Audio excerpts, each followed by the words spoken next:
वो ये सब सोच ही रही थी कि इतने में हरदेव ने कहा, वो ऐसा नहीं कर सकता, है ना अभिनव?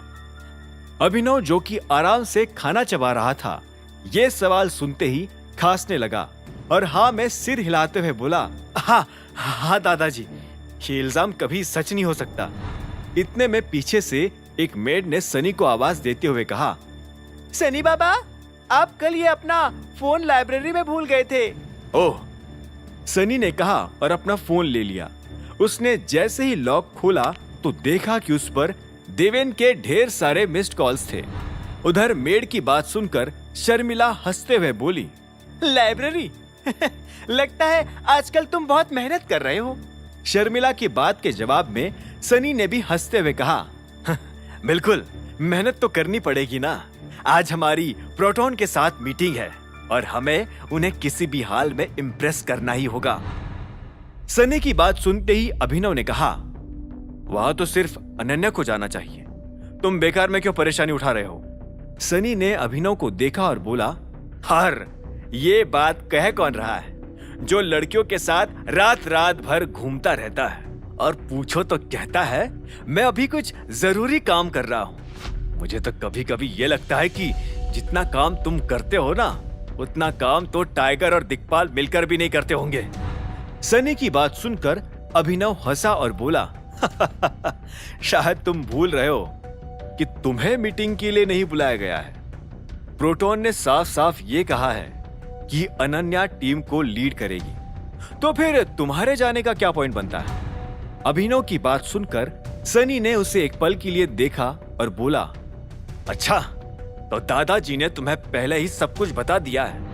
हाँ, बात सही है, अनन्या ही प्रोजेक्ट लीड करने वाली है, लेकिन मैं वहां रिप्रेजेंटेटिव टीम का हिस्सा बनकर जाने वाला हूं। ऐसा कुछ करने के बारे में सोचना भी मत सनी, हमें तुम जैसे महान रिप्रेजेंटेटिव्स की कोई जरूरत नहीं है। माफ करना, लेकिन अब मुझे निकलना होगा। अभिनव ने कहा और अपनी जगह से खड़ा हो गया। वो तुरंत घर से बाहर आया और सबसे पहले उसने रानी को फोन मिला दिया। Hello boss, good morning. उधर से रानी ने खुशी से कहा। इधर से अभिनव ने जवाब दिया, मॉर्निंग रानी, आज प्रोटॉन की मीटिंग एलेक्स कॉर्पोरेशन के साथ होने वाली है ना? यस बॉस, मीटिंग 12 बजे से शुरू हो जाएगी। रानी ने तुरंत जवाब दिया। अभिनव ने हाँ में सिर हिलाया और बोला, अगर तुमने मीटिंग में सनी को आने दिया तो तुम्हारी नौकरी चली जाएगी। क्या? यह सुनते ही रानी के हाथ पैर कांपने लगे। वो बुरी तरह से हैरान हो गई थी। उसकी घबराहट उसकी आवाज में साफ नजर आ रही थी। अभिनव ने दोबारा कहा, तुमने सही सुना, फिर भी तुम्हारी जानकारी के लिए और एक बार रिपीट कर देता हूं कि मैं सिर्फ अनन्या सिंह के साथ काम करने वाला हूं। अगर तुमने गलती से भी सनी सिंह को मीटिंग रूम में आने दिया तो मैं तुम्हें और तुम्हारे सारे सिक्योरिटी गार्ड्स को उसी वक्त फायर कर दूंगा।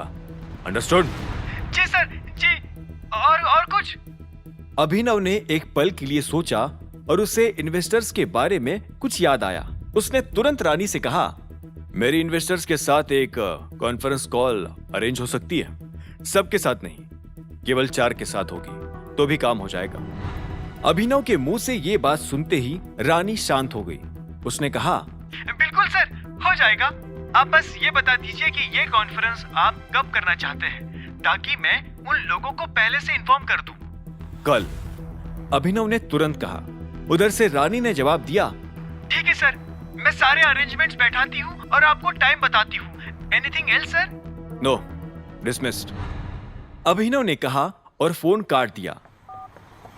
इसके बाद अभिनव ने गाड़ी एक पुलिस स्टेशन के बाहर रोकी और उस असॉल्टर का रिकॉर्डेड वीडियो सबूत के तौर पर उन्हें दे दिया।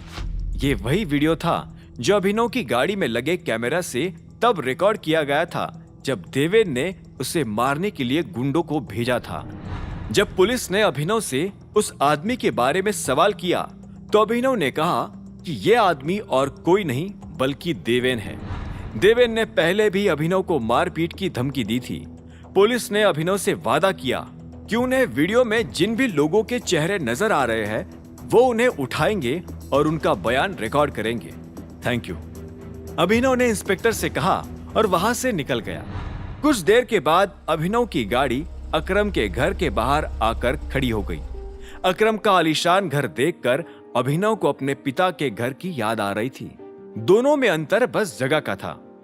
अभिनव के पिता का घर अकरम के घर से कई गुना ज्यादा बड़ा था। अभिनव! अकरम ने जैसे ही देखा कि अभिनव उसके घर आया हुआ है तो वो काफी खुश हो गया। आगे की कहानी जानने के लिए देखें अगला एपिसोड सिर्फ पॉकेट एफएम के YouTube चैनल पर, और द रिटर्न ऑफ टाइगर के सारे एपिसोड्स को सुनने के लिए डिस्क्रिप्शन में दी लिंक से डाउनलोड करें पॉकेट एफएम ऐप।